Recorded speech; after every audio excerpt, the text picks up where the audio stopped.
అందరికీ నమస్తే. Welcome to TR TV. నేను మీ తిరుపతి.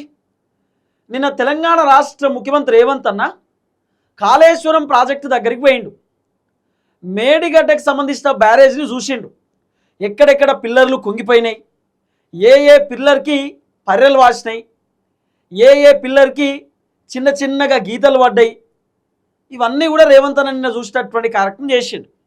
సరే, కాళేశ్వరం ప్రాజెక్టు పోయిండు, చూసిండు, వచ్చిండు. ఆ తర్వాత ఏ ముఖ్యమంత్రి అయినా కూడా గీడ క్రాక్లు వచ్చినాయి, అవన్నీ రిపేర్ చేపిస్తాం, అవన్నీ కూడా బాగు చేపిస్తాం, కాళేశ్వరం మంచిగా ఉండాలి, జనాలకు నీళ్లు పోవాలని అంటారు. కానీ నిన్న రేవంత్ అన్న కేవలం కేసీఆర్ని తిట్టడానికి, జగిత్యాల సీనియర్ లీడర్ జీవన్ రెడ్డిని తిట్టడానికి ఒక భారీ బహిరంగ సభ పెట్టిండు. ఆ భారీ బహిరంగ సభలో రేవంత్ అన్న ఎప్పుడైతే కేసీఆర్ని తిట్టుడు మొదలు పెట్టిండో, ఎప్పుడైతే కేసీఆర్కి సంబంధించినటువంటి మాట వచ్చిందో చాలామంది మహిళలకు, చాలామంది జనాలకు నచ్చలే. ఆయనతో రేవంత్ రెడ్డి మాట్లాడుతుండగానే గేట్లు అన్నీ తీసి బయటకు వచ్చేసారు. ఇక మాకొద్దు ఈ రేవంత్ రెడ్డి మాట్లాడే మాటలు, ఎప్పుడు పాత డైలాగులు చెప్తాడు, గవే రొటీన్ ముచ్చేట్లుంటాయి, కొత్త ఏముండయి. కేసీఆర్ను తిట్టడానికే ఈ సభ పెట్టిండు.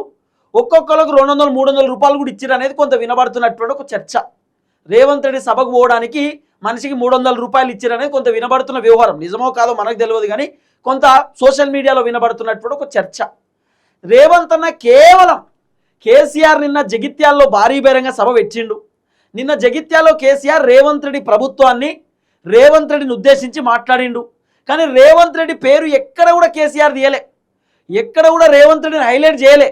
కాకపోతే ఒక మాట కేసీఆర్ చెప్పిండు, పొద్దుగాల లేస్తే కొంతమంది నా సాగు కోరుకుంటురు, నువ్వు 1000 జన్మలు ఎత్తినా నేను సావనరా నా కొడుక అనేటటువంటి మాట కేసీఆర్ చెప్పిండు. మరి ఆ మాట ఎవరిని ఉద్దేశించి చెప్పిండు? పొద్దుగాల లేస్తే కేసీఆర్ సాగు ఎవరు కోరుకుంటారు అనేది తెలంగాణ ప్రజలకు తెలుసు. అది ప్రత్యేకంగా నేను చెప్పాల్సినటువంటి అవసరం లేదు. అది ఎవరికి తగలాలో ఆ మాట వాళ్ళకి తగులుతుంది.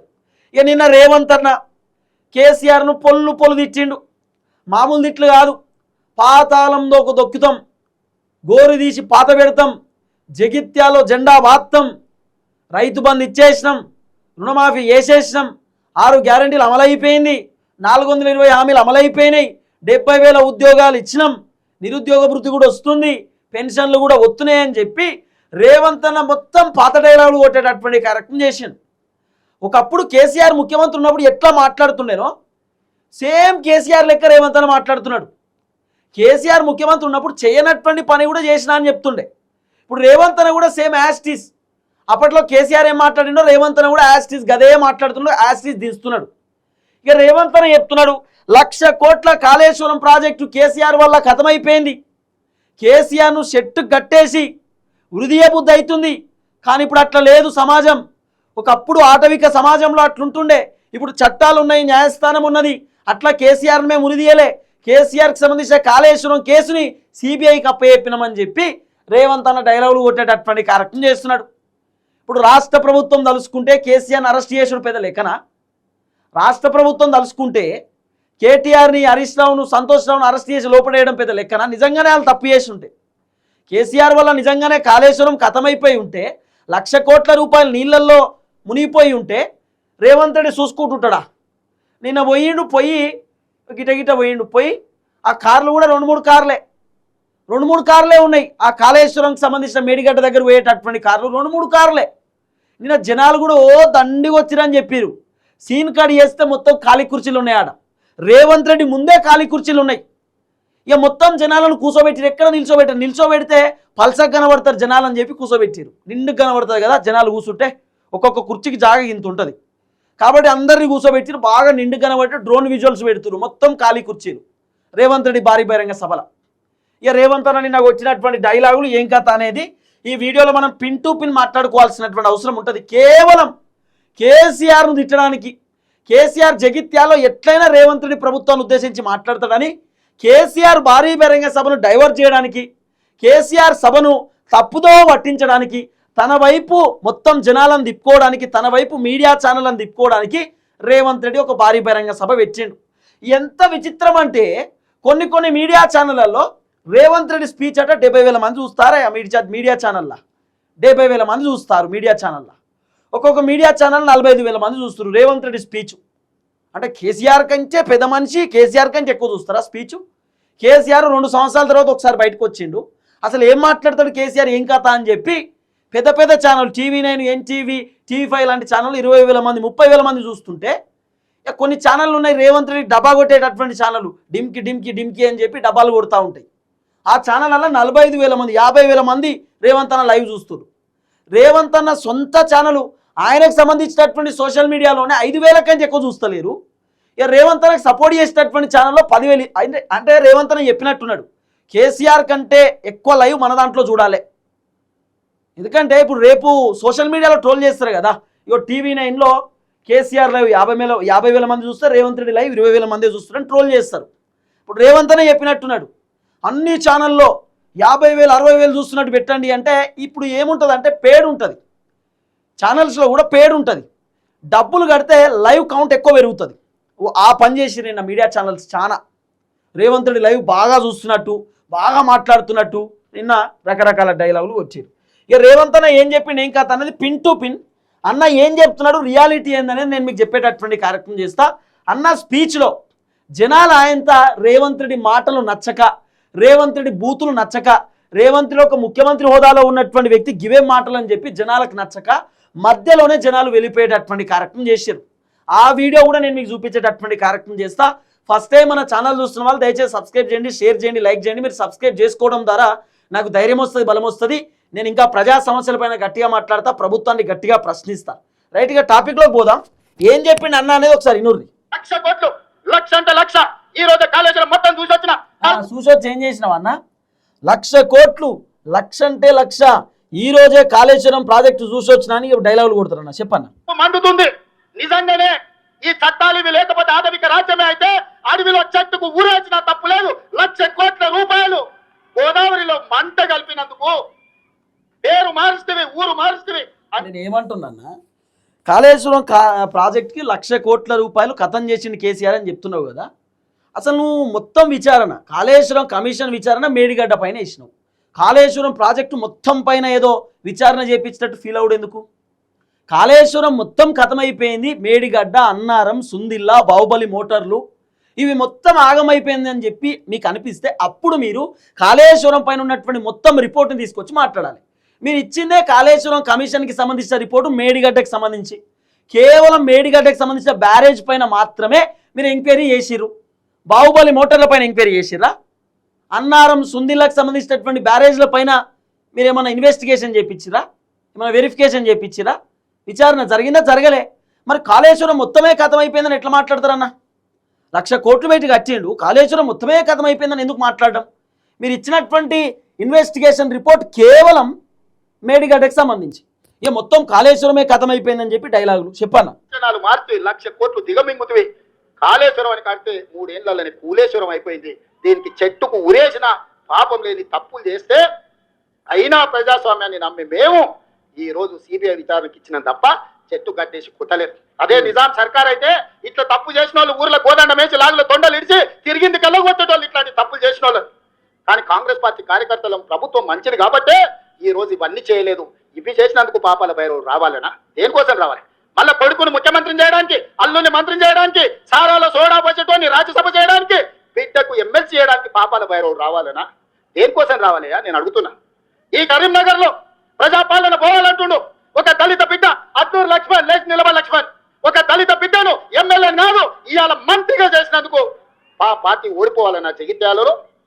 ఇవాళ పొన్నం ప్రభాకర్ ఒక బలైన వర్గాల బిడ్డను మంత్రిని చేసినందుకు ప్రజాపాలన పోవాలన్నా? ఆది శ్రీనివాసన్ ఇప్పుడు ఏందన్నట్టు నాకు అర్థం కాదంటే, మీ దృష్టిలో SC ST BCలు చాలా తక్కువ, వాళ్ళని నేను మంత్రి పదవిలో కూర్చోబెట్టిన అంటే రెడ్డిలు అంటే బాగా మేము చాలా పెద్దోళ్ళం, మేమే ముఖ్యమంత్రి ఉండాలి, మేమే రాజ్యం వెళ్ళాలి, మా SC ST BCలకు నేనే మంత్రి పదవి ఇచ్చిన అని చెప్పుకోవాలా? ఇప్పుడు అంటే వాళ్ళకి అర్హత లేదా? పొన్నం ప్రభాకర్కి అర్హత లేదా? రేవంత్ రెడ్డి కంటే సీనియర్ లీడర్ ఆయన కాంగ్రెస్ పార్టీలో పొన్నం ప్రభాకర్. అడ్లూరి లక్ష్మణ్ కూడా కీలకమైనటువంటి వ్యక్తి, సీతక్క కీలకమైనటువంటి వ్యక్తి, వీళ్ళందరూ బలంగా పనిచేసిన వ్యక్తి, వాళ్ళ చరిష్మాతో వాళ్ళు గెలిచినటువంటి వ్యక్తులు వాళ్ళు. మీరేమో నేనే చేసిన, ఏం చేసిరు మీరు? ఒకవేళ మీరు మంత్రి పదవి ఇవ్వకపోయినా అధిష్టానం వాళ్ళకి మంత్రి పదవులు ఇస్తుండే. వాళ్ళు ఫిట్ కదా, అన్ఫిట్ కాదు, వాళ్ళు ఫిట్టు మంత్రి పదవులకు. మరి ఇవాళ పొన్నం ప్రభాకర్ని తీసేస్తా అని చెప్పి పేపర్లలో వార్తలు ఎందుకు వస్తున్నాయి?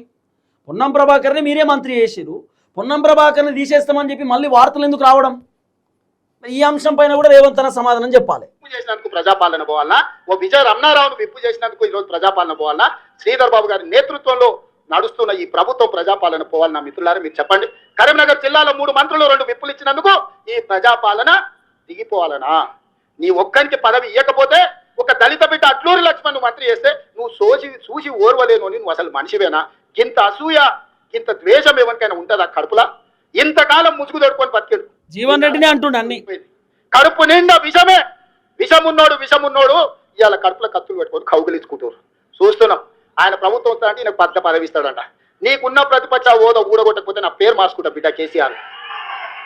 2023లో నిన్ను ఓడగొట్టిన, 2024లో నీకు గుండు సున్నా ఇచ్చిన, సర్పంచ్ ఎలక్షన్ లో పాతరేసిన, మున్సిపల్ ఎన్నికల్లో ఉప్పు పాతరేసిన, జూబ్లీ హిల్స్ కంటోన్మెంట్ లో నీకు గోరి కట్టిన, వచ్చేసారి ఆ గోరి మీద మా కాంగ్రెస్ పార్టీ కార్యకర్తలు జెండా ఎగరేస్తారు. ఇదే నా సవాల్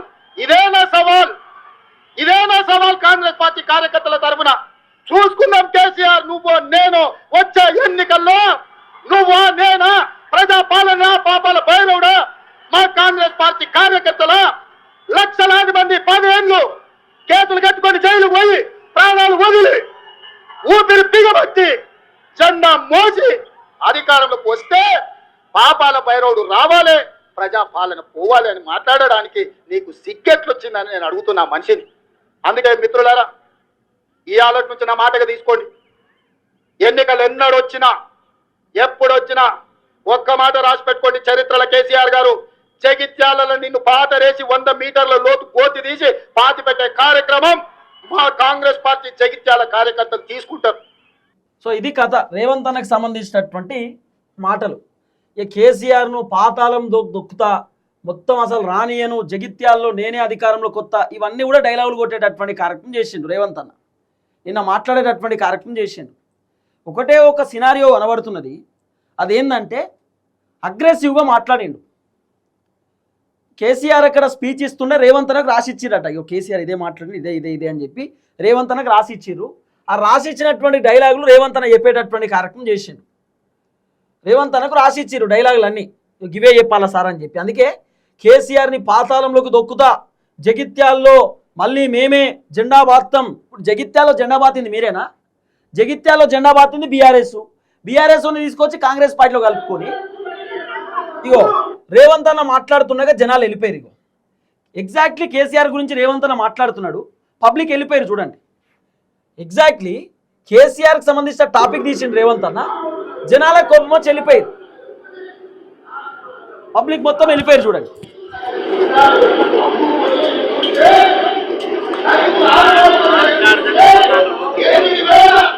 మాట్లాడుతాండి పోతాంటే జత అవుతుంది బాగా ఫెయిల్ అయింది మొత్తం. ఇవి వాడ బిక్కున్నాడు బాబాయ్, ఇవో గేట్లు బీకెళ్ళు, గేట్లు బీక్కొని పోతాను ఘోరం. ఇగో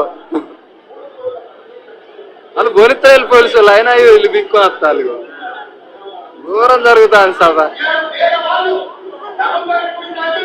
ఇగో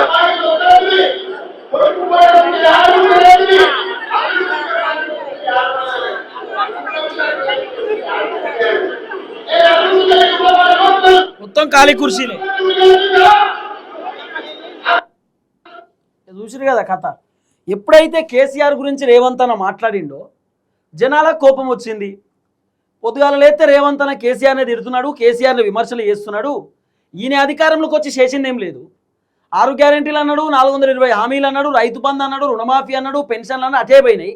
ఇప్పుడు మళ్ళీ పొద్దుగాల లేతే కేసీఆర్ని విమర్శించుడు, కేసీఆర్ని తిట్టుడు. కేవలం కేసీఆర్ను తిట్టడానికి, కేసీఆర్ను విమర్శలు చేయడానికి మాత్రమే రేవంత్ అన్న నిన్న భారీ బహిరంగ సభ పెట్టాడు. మొత్తం విన్నారు కదా, పాతాళంలోకి దొక్కుతాం, జగిత్యాల గడ్డ పైన మేమే జెండా బాత్తాం, 2028లో నేనే అధికారంలో కొత్త, కేసీఆర్కు ప్రతిపక్ష హోదా కూడా లేకుండా చేస్తున్నట్టు రేవంత్ అన్న. అసలు ముందు మీరు అధికారంలోకి వస్తారా రారా అనేది క్యాలిక్యులేషన్ చేసుకోండి. ముందు మీరు అధికారంలోకి వచ్చే అవకాశం ఉన్నదా లేదా అనేది క్యాలిక్యులేషన్ చేసుకోండి ఒకసారి. లేదంటే మొత్తం 119 నియోజకవర్గాలలో 33 జిల్లాలలో 600 పైచిలకు మండలాలలో 12,000 పైచిలకు గ్రామ పంచాయతీలో ఫస్ట్ ఒక సర్వే రిపోర్ట్ చెప్పండి రేవంత్ అన్న. సర్వే రిపోర్ట్ చేపించి ఆ సర్వేలో కాంగ్రెస్ పైన పాజిటివ్ ఉందా, బీఆర్ఎస్ పైన పాజిటివ్ ఉందా, జనాలు ఇప్పుడు ఏమంటున్నారు, మంచో చెడో కేసీఆర్ ఉంటేనే బాగుంటుంది, మంచో చెడో కేసీఆర్ ముఖ్యమంత్రి ఉంటేనే ఏదో ఒకటి అవుతుంది అని చెప్పి జనాలు అంటురా లేదా అనేది ఒకసారి మీరు వెరిఫికేషన్ చేసుకోండి. మీరేమో అన్నీ చేసినాం, ఎడ చేసిరు సార్? అన్నీ చేస్తే మిషన్ భగీరథ నీళ్లు గ్రామాలలో ఎందుకు వస్తలేవు? మీ ప్రభుత్వం అన్నీ చేస్తే గ్రామాలలో రోడ్లు ఎందుకు వేయలేదు? మీ ప్రభుత్వం అన్నీ చేస్తే ఇందిరమ్మ ఇండ్లు చాలా గ్రామాలలో ఎందుకు రాలేదు? మీ ప్రభుత్వం అన్నీ చేస్తే ఇప్పటిదాకా మహిళలకు 2,500 రూపాయలు ఎందుకు రాలేదు? 4,000 రూపాయల పెన్షన్ ఎందుకు ఇవ్వలేదు?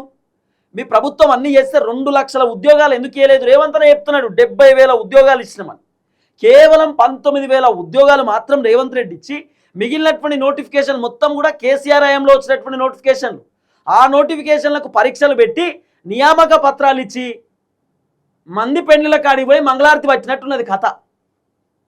మంది పెళ్లిళ్ళ కాడికి పోయి మంగళారతి పట్టిరని చెప్తాం చూసిరా. ఈ కథ ఏంది? ఇప్పుడు నోటిఫికేషన్లు ఇచ్చింది ఎవరు? మాదే అని చెప్పుకుంది ఏంది అంటే ఎంత విచిత్రం అనిపిస్తున్నది. వేరే టోళ్ళు ఇచ్చినటువంటి నోటిఫికేషన్లు కూడా మా ఖాతాలోనే వేసుకుంటున్నాం అన్నట్టు చేస్తున్నాడు రేవంత్ అన్న. ఉద్యోగాలు 70,000 ఇచ్చిండట. మరి 2 సంవత్సరాలలో 2 లక్షల ఉద్యోగాలు ఇస్తామని చెప్పారు కదన్న, మరి ఏమైంది? ఇవన్నీ మాట్లాడింది మీరే కదా. కేవలం పచ్చి అబద్ధాలు చెప్పిండు. నిన్న రైతు భరోసా 9,000 కోట్ల రూపాయలు 9 రోజులలో విడుదల చేసినట. రుణమాఫీ 26,000 కోట్లు చేసినట దగ్గర. మరి రుణమాఫీ ఇంకా కానటువంటి వాళ్ళు చాలా మంది కదా. 2 లక్షల కంటే పైన ఉన్నటువంటి పైసలు బ్యాంకులో కట్టండి, 2 లక్షల రుణాలు మాఫీ చేస్తా అని చెప్పి ఇదే రేవంత్ అనే చెప్పిన మాట ఏమైంది? మరి కాలేదు కదా. ఇందిరమ్మ ఇండ్లు ఇస్తా అన్నాడు, యాడొచ్చినాయి ఇందిరమ్మ ఇండ్లు? కొత్త రేషన్ కార్డులు ఎవరికి వచ్చినాయి? ఇట్లా మాట్లాడుకుంటూ పోతే రేవంత్ రెడ్డి ప్రభుత్వంలో అనేకమైనటువంటి లుసుకులు ఉన్నాయి. రైతులకు ఇప్పటిదాకా యూరియా బత్తాలు గతిలేనటువంటి పరిస్థితి. రైతులకు కౌలు రైతులకు పైసలు ఇస్తాం, రైతు కూలీలకు పైసలు ఇస్తామని చెప్పి ఇదే రేవంత్ రెడ్డి ప్రభుత్వం చెప్పిరు. మరి ఏడవైనాయి కౌలు రైతులకు పైసలు?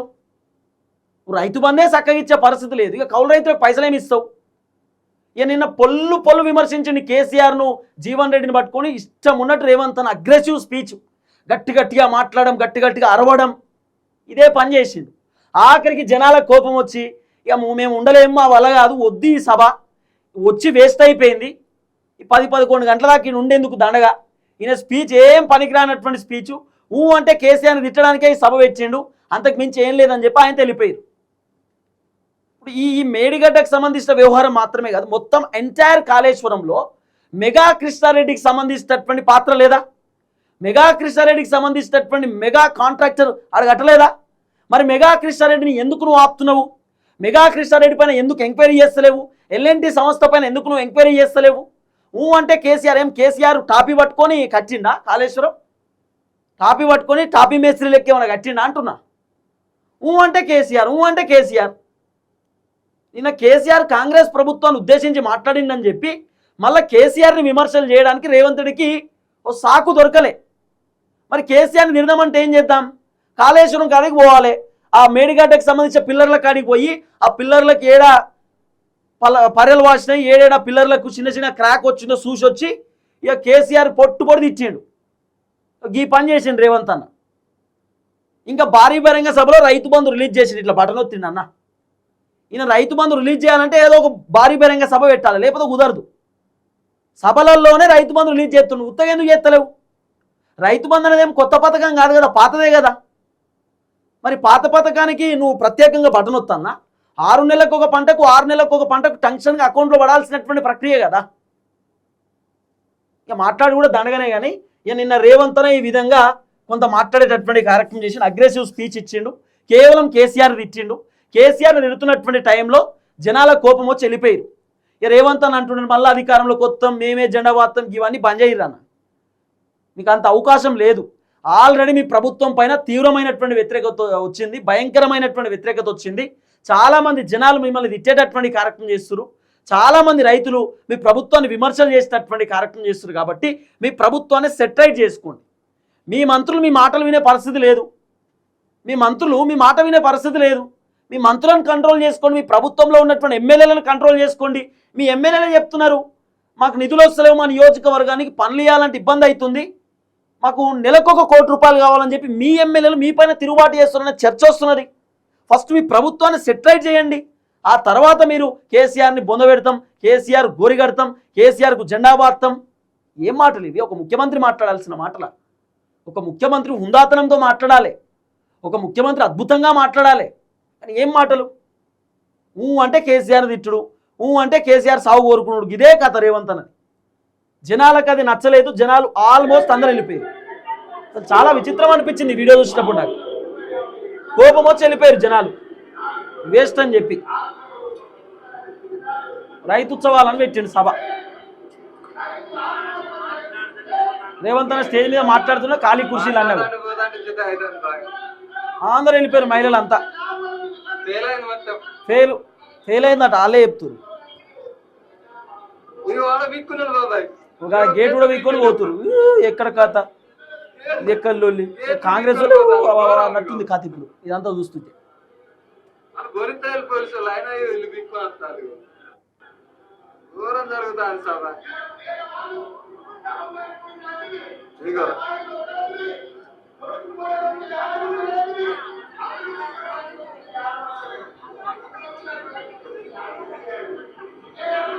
మొత్తం ఖాళీ కుర్చీలే. ఇది రేవంత్ అన్నకు సంబంధించినటువంటి భారీ బహిరంగ సభ. ఇక ఆ సభలో అగ్రెసివ్గా మాట్లాడిండు, బలంగా మాట్లాడిండు, గట్టిగా అరిచిండు. ఎందుకంటే అక్కడ కేసీఆర్ భయపడాలి కదా. ఇక గట్టిగా మాట్లాడితే జనాలు నా వైపే చూస్తారు, మీడియా ఛానల్ అన్నీ నన్నే ఫోకస్ చేస్తుందని చెప్పి గట్టిగా మాట్లాడిండు. అయినా సరే కేసీఆర్ ప్రోగ్రామ్ నిన్న హైలైట్ అయింది, రేవంత్ అన్న ప్రోగ్రాంలో జనాలు వెళ్ళిపోయారు. ఇది నిన్న జరిగినటువంటి కథ.